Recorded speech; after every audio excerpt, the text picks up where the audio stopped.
Hi everyone, and welcome to the Indie String podcast. How you doing? I'm your host Kay, also known as Indie String on Ravelry, Instagram, Facebook, pretty much everywhere.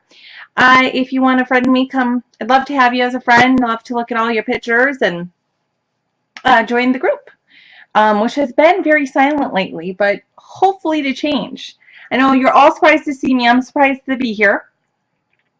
So, not really surprised. It's long overdue. Let's all be honest. I kind of fell off the bandwagon there, which I tend to do.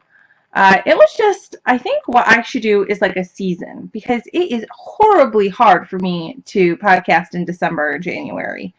And I just now feel like I'm like getting over the hump. Maybe it's just me and it's taking me a long time, or maybe it takes me longer the older I get. But after I shot the last episode, which I know you guys are seeing horribly late, but it was in December, my husband got sick for about 2 weeks, and although we didn't have to go to the hospital or to the ER, I'm pretty sure he had classic influenza. He was sick for weeks. Really sick for about a week with the night sweats and the fever and the chills and the congestion. He didn't vomit. He didn't have that kind of flu. It was a lot of congestion, and he is very prone to getting bronchitis. So it was just a really rough few weeks. Then my daughter got a horribly cold, and I didn't feel well after that.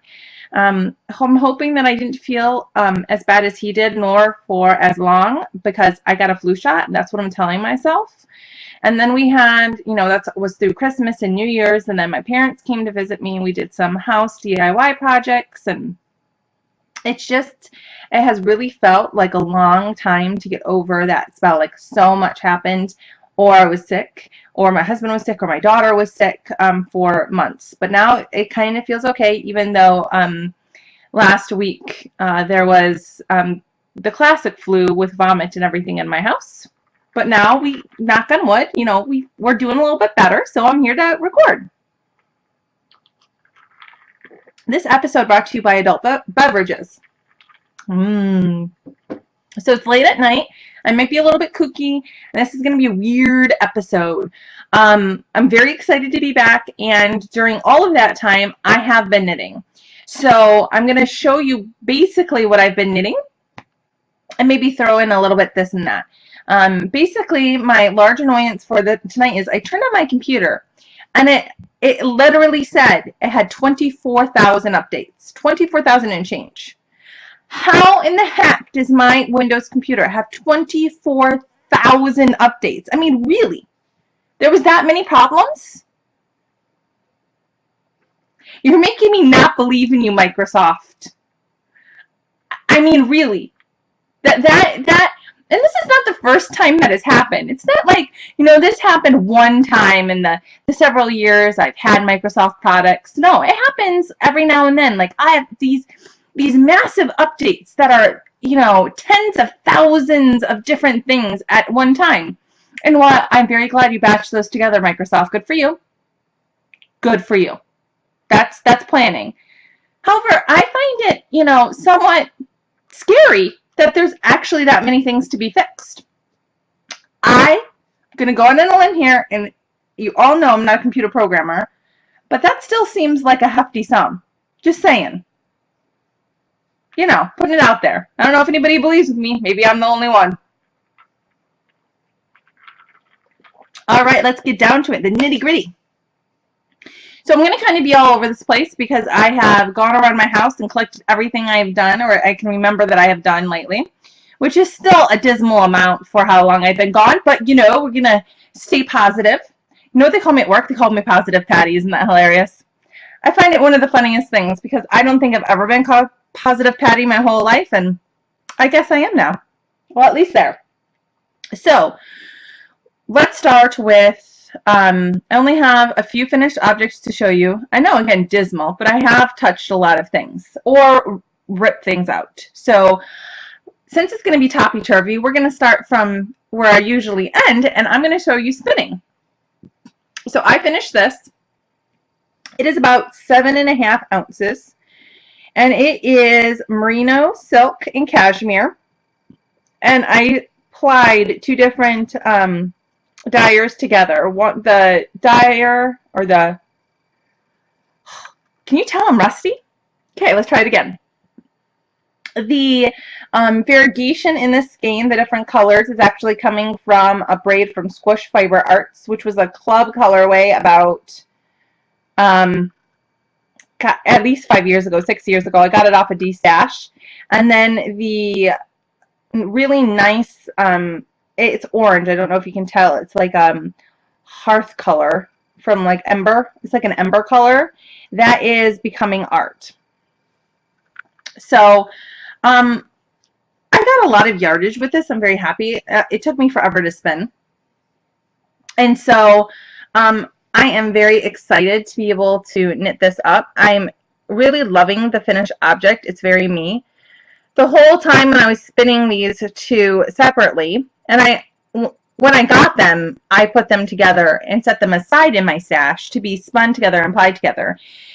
And the whole time I was doubting myself, right? I was like, oh, they kind of are similar. They're a little bit, and then I just doubt, right? And finally, I was like, dude, even if you mess this up, even if it looks awful, right? And you hate it, what are you really out? Two braids of fiber. And so I just went ahead and did it, and I'm so glad that I trusted my instincts because it's awesome. And I love it. I cannot wait to cast on. I've actually been saving it for you guys, so I wouldn't wind it up and cast it on. And so this will probably be one of the next 2 things I cast on, and I'm going to knit a shawl out of this. It's very me colors. So I love it. And it's so soft. I love that merino cashmere silk blend. I've always really liked it. It is so lovely. This is a nice sheen from the silk. There's not a lot. There's about, I think 15%, maybe 10 to 15% of silk in there. And just enough cashmere to give it a lot of soft and almost, you know, how cashmere is it's a short staple fiber, which means that it's really short. And it kind of gives it like, it will bloom up and give it a little bit of fuzz, and there's just enough of it to make it feel soft, and it gives that wool part of it, the merino gives it enough hardiness as well. And I don't know, I just love it. So excited. So that was one of the things that I did that I was so happy about and so proud about. And I like it so much. And you're going to be telling yourself what I tell myself. Man, Kayla, you got a lot of fiber.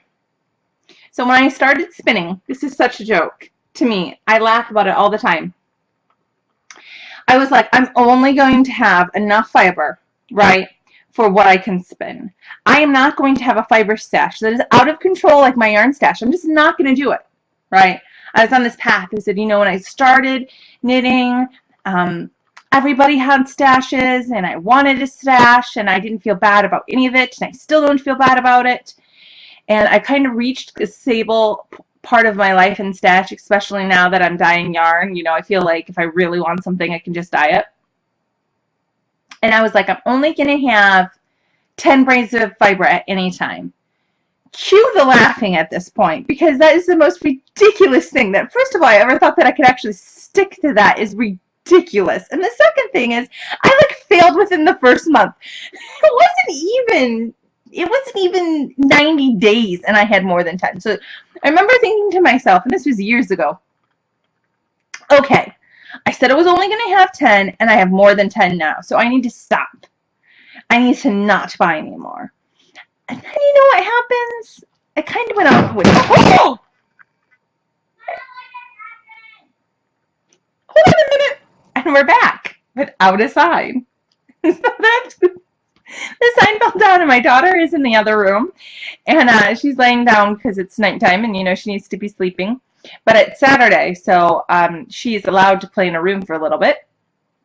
And she comes rushing in here, and she's like, "What happened? What happened?" And I said, "Well, my sign fell down." She goes, "Can you please be quiet?" Thanks. I'll work on it.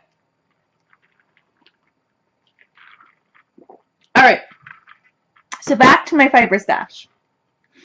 So I was like, oh, you know, at this point, I was going to just try to stick to this, and I didn't. And I think it's because a lot of fiber people, and I can totally understand now that I do it, you know, you don't want to dye the same thing over and over again. So they'll dye like one and done. They'll dye it one time. So all the time I'm like scared that if I don't get something I like, then I'm never going to be able to get it again. You know, without the realization that, hey, there's always going to be something after that you also like and, you know, want to get. So I have a good stash at this point. And I don't really buy fiber anymore, thank goodness. It only took me, you know, several years to realize that I don't need to buy fiber every single day. And the only thing that I'm really in is the Hello Yarn Fiber Club, which, let's all be honest, it takes years to get into, and I'm not giving that up if I don't have to. And maybe one day I'll just get sick of it and be done with it. That's one thing. But if I don't have to give that up and I'm still enjoying it, that's the only one that I'm like, dude, it took me forever to get in. I am not giving that sucker up. I may destash the fiber if I don't like it, or, you know, reevaluate at some point, but right now I'm in it to stay. So as you can notice, I get that every month. And prior to that, I was getting a lot more than every month. Let's just gloss and say that I have a large stash. And so I don't really spin at a fast pace. And I don't really knit at a fast pace either. Can you tell? I kind of take my time. And I don't know why that is. I think mostly that I feel like there's a lot of things I have to do in a deadline in my life. And a lot of things that, you know, I just want to sit and enjoy it. I don't want to have a deadline. I don't want to think about it. I just want to just do it and take my time. And so typically it takes me a long time to spin anything. And also I really like to work at a fingering weight yarn. So either like fingering weight or kind of worsted weight. So a lot of times I'm spinning at a fingering weight so I can get a shawl or something like that with it and really stretch that fiber to its max. However, this tends to be a problem when you take a really long time to spin something and you have a large fiber stash that really, you know, even though I'm really not buying very much and I'm spinning, I'm not decreasing that at all. So what's girl gonna do? Except enjoy her life, because honestly, this is like the greatest problem to have, right? And it's really not even a problem. I went on this a few weeks ago in February. The Craftsy had a sale, so I bought a new spinning Craftsy class, and I'm very excited about it. It's about spinning woolen, which I can't do right now. Well, I can kind of do it. I don't think I'm doing it right. I've never taken a spinning class, and I've actually never taken a knitting class. I have learned everything, and I started to knit from books, and almost everything that I learn, I try to read about it, because that's how I originally learned. Sometimes I'm starting to, you know, learn, like, if I really don't know how to do that, oh my gosh, there's a YouTube video. Who would have thought it? So now I'm going to take my second ever spinning class. This is because it's the second video for spinning I bought on Craftsy. And I'm going to go ahead and watch that, and hopefully it will teach me how to spin woolen, and I'll have, you know, be able to get through some of my stash, and as a bonus, have a different kind of yarn. But so that I have more fiber to show you. I did receive, because we're going to do all the spinning, you know, pish posh the knitting, because the knitting will be most of it, let's all be honest. I have some Hello Fiber, or Hello Yarn Fiber Club. And I got, I used to get 2 bumps of this a month, but reality hit with this spinning story I just told you, and so I have gone down to 1 a month. So I had Steadfast, which was January 2015, and I did not show you guys because I stink and I didn't record my podcast. And this is called Steadfast. And you know what? You know what I thought when I read that? I thought, Stedman. Oprah and Stedman. I don't know why. And I can't get it out of my head. So now every single time I'm like, oh, it's Stedman. I don't know why. I don't even know what he looks like. Like, I don't have an image of him in my head. I don't know. See? It's weird up there sometimes. But anyways, it's beautiful. It is my favorite part is those, oh, oops. Sorry, dropped my favorite part. Is these almost purple bits. brown purpley bits with this luscious swamp green color. So pretty excited. And this is Cheviot wool, and I haven't spun Cheviot ever. But what the girls in the Hello Yarn group really love this for is socks. And we know I'm such a sock knitter. But we're going to try. We're at least going to put it into something that's very hardy. Maybe I'll do gloves or something with it. Or mittens. I'm not going to do gloves, let's be honest. The whole finger fiddly bit, I'm totally not going to do that. I really see them and I think, man, I love it.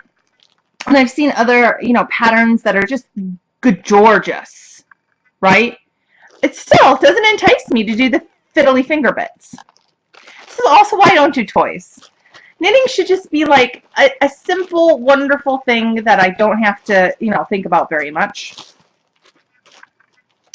And then the second one I have to show you is December of 2014. I don't think I showed you guys.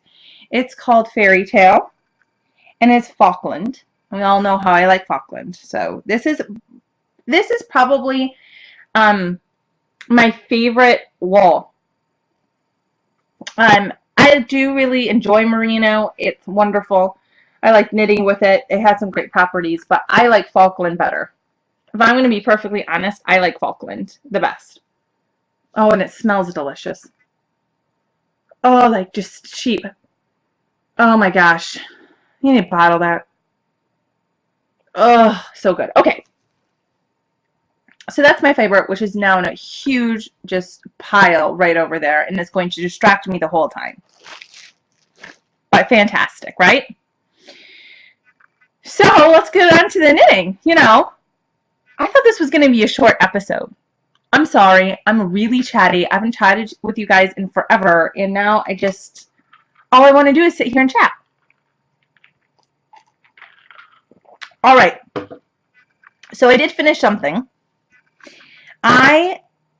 If you'll remember, one of the very few things I've ever spun and finished on the show was Yak and Merino, and it was by Blue Moon Fiber Arts, and it was in this wonderful colorway, but I took that and I knitted it. So this is my biggest finished object with hand spun, and this is Tilt, which is, oh goodness, let's see who it's by. And I'm actually going to put it on. Sorry, it's over here, and I got to move all the fiber. This is by Bristol Ivy. So I knit this for a few reasons. I really like it. It's a different concept or kind of twist on a shawl. But I do really like how it is solid. And what you do is you start at this point here, which it's hard to see in the pattern pictures. And I'm sorry, I'm going to take off my shawl pin because I've worn this to work a few times, like the crazy person I am. But it starts with this stockinette section. And what kind of happens is it kind of starts to go into a broken rib. And you start increasing, and all the way through it, you increase all the way down until you get to the border. And then the border, you have these stitches down here on the needle, and you pick up all along this side. And so you knit this beautiful border all the way around it that's in wonderful garter stitch, because who doesn't love some garter stitch? I love garter stitch. So simple, so wonderful, so effective. But the only thing was I had hand spun, obviously, and I probably could have gotten more, but Blue Moon only sells this in like larger bumps. I think my bump was like 7.5 ounces. It wasn't quite 8. And so if I wanted to get more of it and spin it, I would have had to spin another 7.5 ounces. Because I'm going to be honest, I'm not like a waster. Not like wasteful. I don't mean it like that, but I know that I couldn't resist like spinning the whole thing. I would have been like, I'm just going to spin an ounce I never would have really just spun it out. So I would have spun the whole stinking thing. And then it would have been months before this was finished. So what I did is on this bottom part, and I don't really think you can tell, there was one more increase section left, and I just skipped it. I did. I just, took life by the horns and I skipped it. I was really nervous the whole time, thinking that it wouldn't look right, like it wouldn't balance out. But I think it looks great. You can't really tell. And I had more than enough yarn. I even have, like a 1/4 of an ounce left over, and I'm feeling great about it. It is so unbelievably snuggly and warm, and it's so soft because that yak is that nice down fiber, and it's amazing. And after this project, I would have to say that I almost like yak better than cashmere. Like, I think yak is completely underrated at this point, and I love everything yak.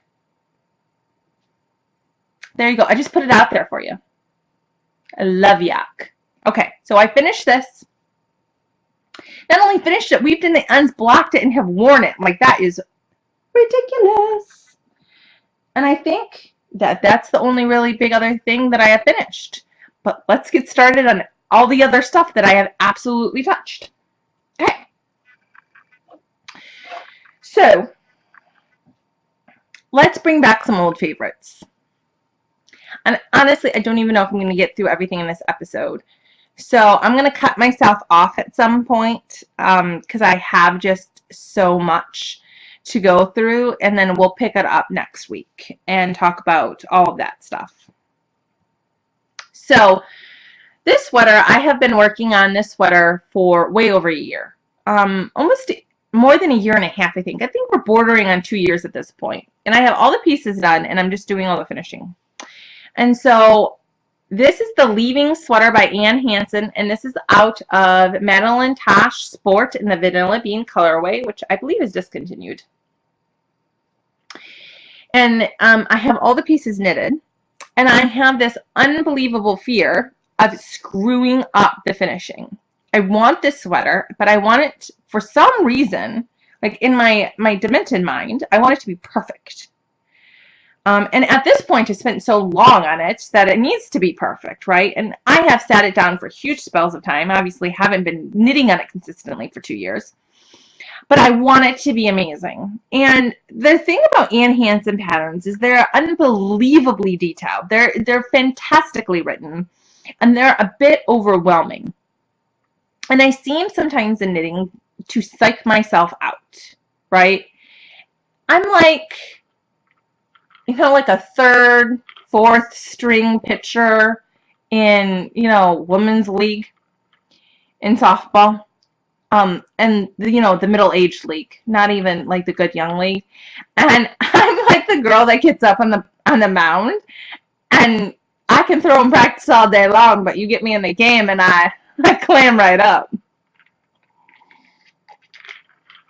And this is not to say that I play softball. I don't. I've never thrown a pitch in my life. I've never hit a ball with a bat, and I can catch, but my throwing is a bit pansy. So just take that metaphor for what it is, a metaphor. So to get me over the hump to finish this sweater, I went on Craftsy, and I swear this was not meant to be a Craftsy ad. They're paying me nothing. And I purchased the Ann Hansen finishing, which, let me just tell you, everybody should go do. I find it a bit, at times, she's not my favorite speaker. She's not super energetic, but her knowledge base is amazing. And I haven't watched all of it. I kind of just take it in pieces because it's a lot of information.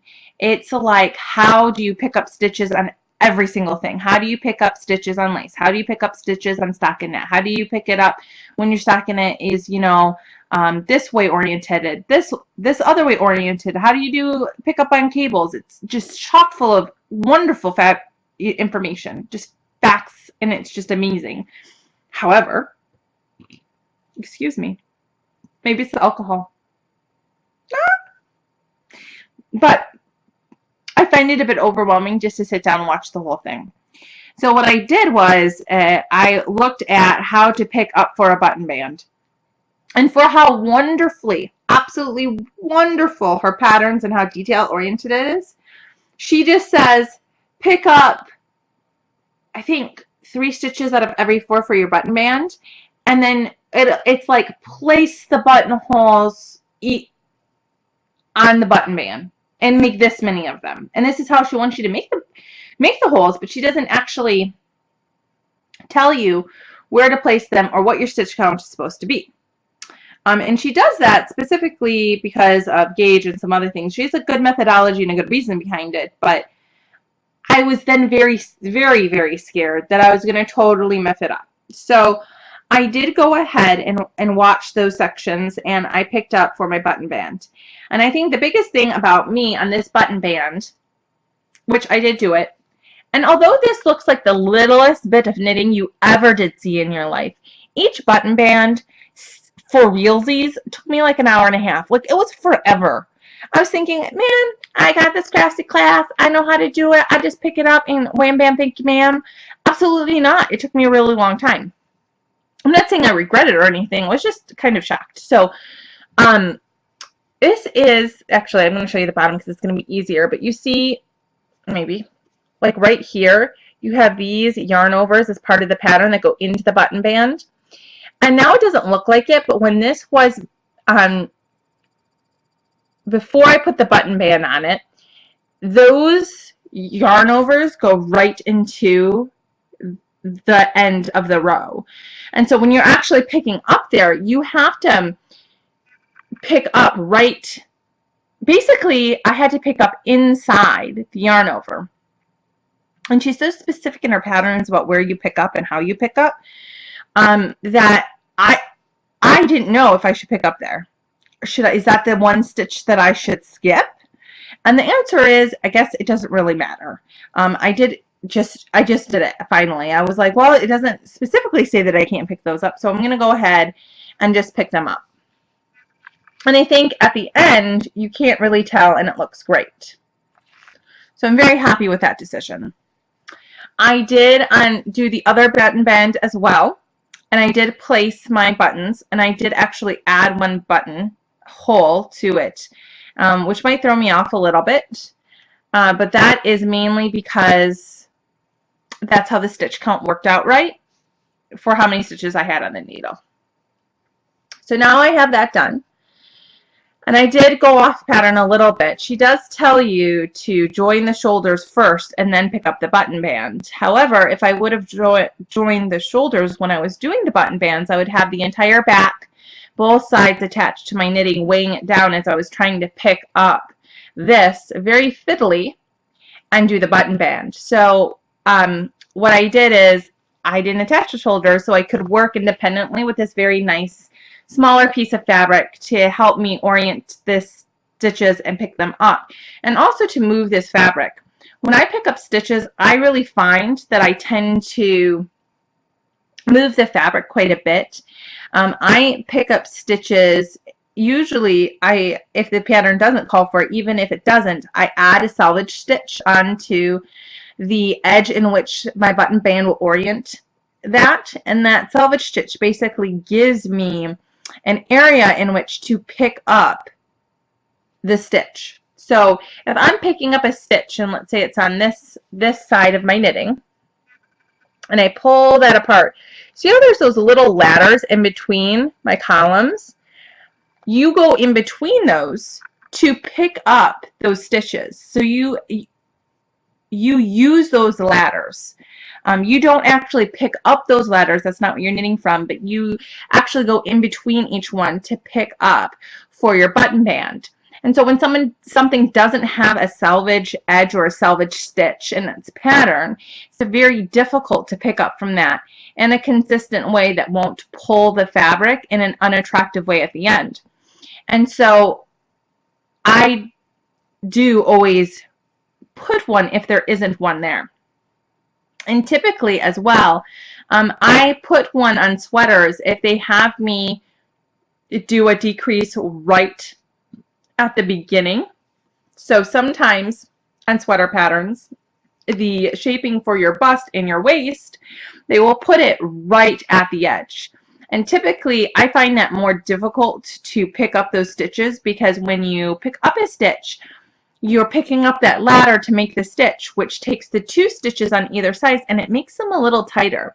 It's not visibly noticeable in your knitting in the end, especially after you block it. But if I'm then needing to use that same area to pick up a stitch, I find it more difficult. So usually I slant over at least one column. There's increases or decreases. So I can get a column that has no increases and no decreases, is just straight knitting, to be able to either join in a mattress stitch or to be able to pick up a button band. And that's just a personal preference for me. So I did get that done, and it took a long time knitting. So the next step is, and my husband's in Texas, so I should have one night that I can work a few hours and just see him without anybody talking to me or bothering me. And that's, you know, a horrible way to say I love him and I love spending time with him, but you know, he also gets mad at me when I shut myself in my yarn room up here and I'm like, don't talk to me, dude. I'm seeming it's serious business. But so I'll join the 2 fronts onto the back on the shoulders, and then I will start working this right here, which is going to be the foundation of the neck. And I'm actually going to have to pick up all of these stitches. And I will refer back to Anne's Craftsy class as well, because as you can see, you're going to be picking up stitches from a fabric where the stitches are oriented up and down here, and then you have this selvage. When you start to decrease here, you're actually picking up from things that are almost curved. And I don't have a problem. I've never messed that up, but I've also just done stuff from reading it, never watched anything, and so I would like to know the right way to do that so I can keep on trucking. Okay. Well, you guys, I gotta almost cut myself off, so we're gonna talk about one more thing. One more thing. So in the last episode, in the December episode, oh, my shawls, sorry, I didn't put it on very well. So in the December episode, I was talking to you about mittens, and I was going on this like total rash of knitting mittens from yarn that I had dyed that we weren't going to put in the shop, and I still have a lot of that. But I said those might be in the shop, so that never happened. They did go to wonderful, loving homes, but I basically put them out for my family and said, does anybody want these? And they were snatched up quickly, and so they're warming wonderful hands in the cold, cold winter climate of Michigan. Because let me tell you, negative 33, you need some mittens, dude. Some cereal mittens. The other thing that I was having a problem with is I was just knitting those, and it was in that yarn itself that I was using is basically an Aran weight, and I needed to scale down the size. I forget, well, I don't really forget, but when I was knitting those and I was trying them on, they fit me nicely. They were just a little bit loose, which is how I would prefer it, especially in a colder climate. So I could put, I like really thin gloves, you know, the really cheap kind. And then a lot of times I'll put those under my fingerless mitts. And then my fingerless mitts will protect my palms. So, however, I have man hands. We've talked about this before. I still have them. They didn't go away. Not everybody has man hands. Crazy, right? So they tended to be a little bit big. So, you know, I was like, well, if they're very large, then it's pretty much not universal, so I shouldn't be using those. But so then I decided, well, I'm going to knit something fun then, just for myself. So this, I put these on, and I have one done, and I have one more to do. And who knows if I'll get them done by next week, because, you know, I'm obviously knitting a million other things. But I did finish one. So this is more like a DK weight yarn. And this is just, I think this is merino. And this is 2If by hand fiber that I spun. And it's just a 2-ply. And so I went ahead and I knit this mitt. I really do like it. I don't know if I'm going to have enough yarn left over for another one. I should. And all I did was that I put this reverse stockinette panel in there, which I really, really like. But there you go. I'm excited, and it's nice and light. I would say this is a spring or early fall mitt for me. My hands get freezing. I don't know about anybody else, but my husband complains about it all the time. I have cold, cold hands all the time. I mean, it'll be the summer, and he'll touch my hands, and I think they're warm. They're feeling good, and he's like, they're freezing. It's just my extremities. So we're gonna be done with the knitting. There's more to show you, but we'll do that next week. And I'm actually gonna show you something that I really am gonna frog, and I'm gonna start to frog it on air only because I've thought about frogging it. Like, every single time I pull it out, and it just like occurs to me every now, like I should really just frog that. And for some reason, I've spent hours to get it to this point, but I totally miffed it up, and now I just like don't have the heart to do it. And so you guys can be with me on this horrible journey of frogging, and we can do it together. All right. So I have my Indie String bag with the pull tabs. I love this bag. I use it all the time. But do we remember this? Oh boy. So this does not look like a lot of knitting until you realize that it's on size 2 needles. The fabric itself is beautiful. I do really like the fabric. And this yarn is Swan's Island Fingering. And I'll have to, I don't remember, this is a cowl pattern. And I love it. But I miffed it up. I miffed it up so bad. And where I did it, this is actually a really good spot up here to show you guys. And I've shown you this before, but it's been forever. So you see right here in this small cable section how there's a whole bunch of cable crosses. And then it's like right there, I totally didn't cross them. So this is what keeps on happening to me in this pattern. Is that's a simple 1-stitch cable. And I don't know how it's happening.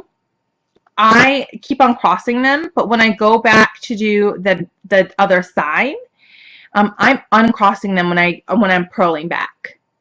And I have done it now on this pattern. So if it was once, I would just chalk it up and be like, no one will ever see it. But I've done it on each side at least 3 times. And so I think, yeah, like, oh yeah, bad. Oh, right there twice, dude. One this side, I did it 5 times. So you're totally, since I'm doing it again and again, you're totally gonna notice it. I mean, no one might say anything, but yeah, who would say something to me? Someone I don't want to associate with, tell you that. All right, so there you go. There's the needle, size 2. Gosh, it's gonna hurt people. I took it off. I'm so sad. I don't know why I'm so sad. I'm kind of laughing and trying to smile and give you guys like a brave face, but a little bit of me is very, very sad. So this is I'll sit here and go around. So what are we going to talk about next week? And I do have one addition to my stash after that whole rant about my stash. I am knitting another sweater, right? Right. I currently have 3 on the needles, but it wasn't enough. I just decided. But this one actually is to the arms and it's seamless. So in a sense it's seamless, you know, possibly I'll get it done. And I have been working on my Tanqueray. So we will show that next week as well. I did get further along in that. And I have some stats to show you now that I'm frogging live on air. There's no going back now. So that's good. So this is an indie string colorway. This is called Keweenaw Copper. And it is a lovely colorway. It is gray and brown. And it does look like Keweenaw Copper. I don't know if you guys know what that is, but that is mined in northern Michigan. And it's got lovely subtle variegation in it. The variegation is being more pronounced on this camera. However, it's more subtle in real life, and they blend together very nicely. So I have a sweater's quantity of this. I love this colorway. I think it's a wonderful brown. And I have never knit myself a brown sweater. So I'm about due. So I'm telling myself right now, I have to finish a sweater before I can cast on a fourth sweater, because that would just be stupid.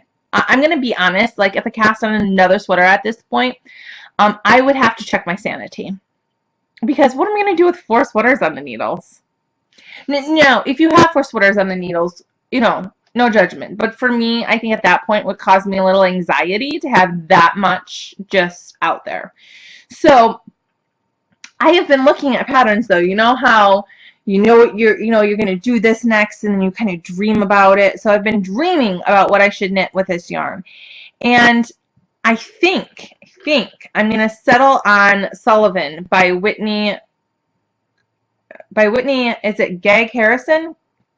Gig Harrison?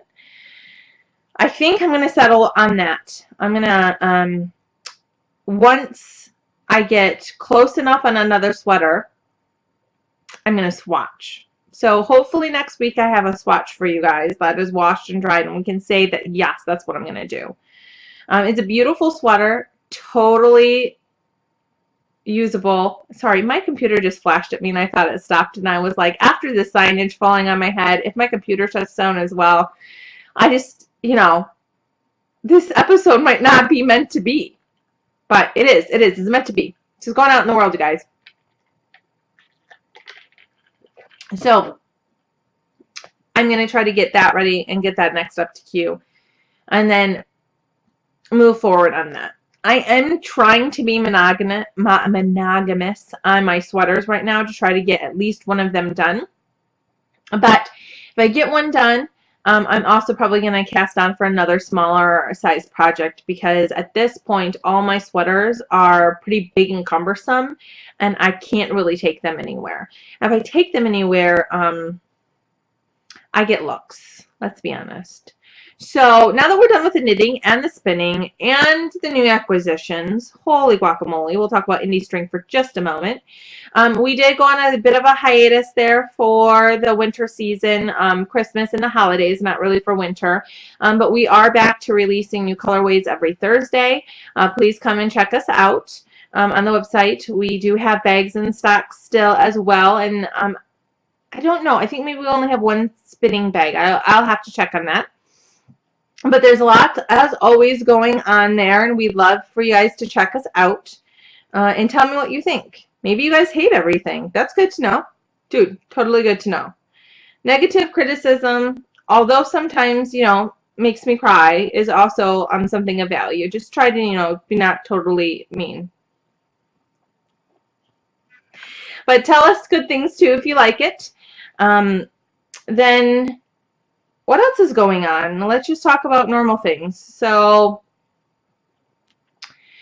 my daughter's in kindergarten, and that's been going well for her. And do you guys remember Valentine's Day? Like, I went to my kid's school on Valentine's Day, and I know it's like such an odd day of the year to pick out to actually go inside the classroom. So I didn't go for a lot of things. I didn't go for Halloween, or she's in AM kindergarten, so she's never part of any of the parades or assemblies or anything. Only PM kindergarten gets to do that. So I haven't had to go to school for anything of that nature, although I will. I'm a big component to being a present parent. And so I kind of got to choose what I get to go in for. So I chose Valentine's Day. And I have to tell you, as a parent, I am slacking it up. Okay. So I go in, and it was the night before the party. And we got all of her stuff done, which I bought. I'm going to be honest. I bought Valentine's Day, and she signed her name on every single one.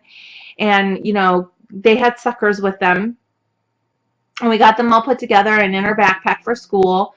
And I was like, oh my gosh, she needs a box. She needs a box to put her Valentine's in. I totally forgot about that part of school. So we hurried up and repurposed a Cheez-It box and wrapped it all up, and she got to draw all over it and left it at school. So there we go. And I thought, my gosh, I remembered the box. I'm doing great. I remember Valentine's Day. I'm doing great. I'm going to go into school. My gosh, I am feeling good about myself. And then I get in the classroom. Then I get there, right? And let me just tell you right now, Pinterest has made everybody an amazing crafter, okay? Like, back in the day at school, like when I went to school, you were lucky if you had a box, dude. Like, I had a box. I was feeling pretty good about myself. Like, I don't remember anybody having, like, amazing stuff, right? There was this one kid who his box for Valentine's Day was a shark. And it was made out of an oatmeal thing, and you put the Valentine's Day and it smelled like he was eating it. There was another girl who had an entire castle out of boxes with turrets on it. And there was another girl made an owl. And then, there was a unicorn. And it wasn't like I bought a kit and put it together at the store. I mean, it was a for reals unicorn. Then all these people, of course, then scratch made their Valentines. Just one little girl took toilet paper rolls, painted them all pink, made them all look like pigs, put hugs and kisses on them, and then shoved them with candy. I seriously was feeling like the worst crafter ever, because I consider myself somewhat craftsy. Maybe it's only because, I'm knitting and that's my craft, and I spin, and fiber is my craft, right? But I consider myself able to really, I can do it, right? I came home and I told my husband, like, dude, we got to step it up. We are really, really failing. We're failing as parents. I know we're not really failing as parents, and it's just something that's ridiculous, but man, I'm really feeling the heat. Next year, it's on like Donkey Kong. It is. We're going to have an awesome box. I don't know what that box is going to be, but I'm going to start to look on Pinterest now, because if it takes me 9 months, then I can get started. I don't even want to know what's going to happen for Easter right now.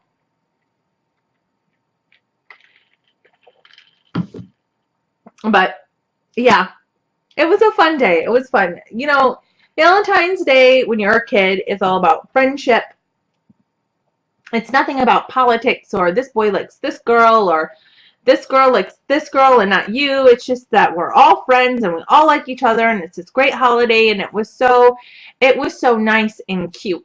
It was just so cute to see the kids. They got up in line and they went around in a parade, and everybody put something in everybody's thing, and it was really, really great. And I thoroughly enjoyed myself going, and it makes me want to go back more and be part of that, be part of being there and being in the classroom. I work, so I can't. I mean, there was parents there. I forgot the best parent part. So when I get there, they're at recess, and I helped the teacher. I was the first parent there. I have this thing with being late and being on time. But anyway, so I'm there, and I help her with all the kids. A lot of times the kids had what they were giving out in their box, so we had to separate them. And so we got all that done, and then some other parents started showing up. So that's great. So we're sitting there, and the teacher says hi to them. And a lot of these girls, or I should say women, come often. They're stay-at-home moms, which is Just great. They come into the classroom all the time. That's wonderful. So the first girl comes. She says nothing to me. Nothing. And the teacher leaves. So we're just standing there by herself. And she just like goes into the corner and starts looking at artwork on the opposite corner of the classroom. So I'm like, this is freaking weird. And I feel unbelievably odd. Like, at least make small talk. Ask my name. Something. Like, come on, let's chum it up. We only have 5 minutes, so we have to, even if you hate me, it's only 5 minutes before the kids get in here. So as I'm like going to start walking over to her to chum it up, a second parent walks in. The teacher comes in and says hi and everything, and it's the same thing. She goes into a different corner of the room and is looking at something and doesn't say anything to me or the other girl. And I'm like, this is getting ridiculous. And these are parents that are there all the time. I was like, maybe I'm on a parent turf war and I have no idea. So I start trying to talk to him, like, oh, what's your name? What's your name? Who's your kid? Because now, I am really not Kay. I am my daughter's parent. I mean, really, they were like, well, who's your kid? Like I don't matter anymore. I'm just like, I just created her and she came out. And so now, at least in that situation, I'm totally defined by her. So anyway, so that happened. And I kind of get them to at least, verbalize something and tell me their names and everything. And then after, that whole intro part, they just turned around and went back to their corners like they were in timeout. So I'm like, this is so weird. So weird. So then a third parent came in. At this point, there's 4 of us. She goes into the other corner. I'm just standing in the middle of the room, and she goes to another corner. And I'm like, this must be like the way it is here. And I'm just totally out of sorts. So I'm about to go talk to this other chick, because I said at this point, this is completely ridiculous. This is not how adults should interact. Like we're 5th graders, and we all have to go to a corner of the rooms and be quiet. So the kids come in. So thank goodness for the children to break up that kind of weirdness. So the kids come in, and there was 2 parents that were outside with the kids, and they come in, and I say hi to them, and nothing. I don't know if it's because it was my first time there, and I don't have like parent props or something, but nothing. It is weird, right? Like in normal society, you would at least make small banter talk. Freaking weird. I'm sorry. I am sorry. Maybe that is the way it is here and where I grew up. I'm just crazy pants. But it's so odd. I felt so weird and so odd. But anyways, that was my Valentine's Day. All right, you guys, this is way longer than I expected. I'm super excited to be back. I'm energized, as you can see, and I can't wait to talk to you next week about everything I've been knitting, because I've been going go-hung crazy. I hope you guys have a wonderful week, and it's full of knitting and crafts and fiber, whatever makes you happy, and I'll talk to you guys real soon. Bye. Knit with some love.